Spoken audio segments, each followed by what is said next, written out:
Now to the Canadian designer turning trash into fashion.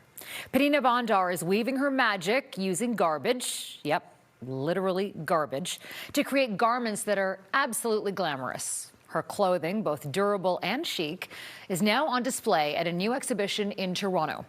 As Mike Drolet explains, it's amazing what you can do with plastic waste. What an odd name for an exhibit, Refuse. We certainly weren't refused entry to Patina Bondar's first solo show, which features clothes that are total garbage. Thank you, as long as they're not too trashy. That's right. It's pronounced refuse because everything here had a previous life in a trash bin. So garbage? You're darn right it is. I think we're very quick to dismiss things as garbage, and my goal here is to kind of show the most extreme transition of this material. So this bustier with its woven patterns was once trash bags. Yeah, it's one of the most intricate things I've ever made.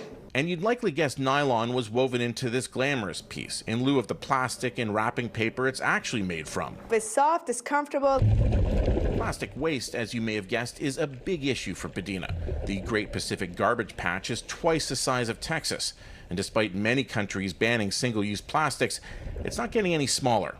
And it's no secret, per capita, Canada is one of the most wasteful countries on earth. Less than 1/10 of plastic waste Canadians produce is recycled, leaving more than 3 million tons to end up in landfill.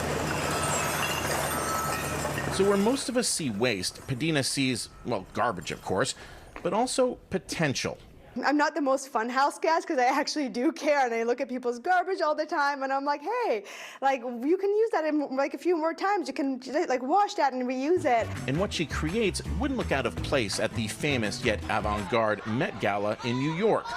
That, she says, would be a dream. Until that glorious day, Patina will continue to work on her craft, making clothes and jewelry, diving for supplies. Apparently, I'm just known as the dumpster diva. And keeping her eyes open for treasure that was once someone else's trash. Mike Drolet, Global News, Toronto.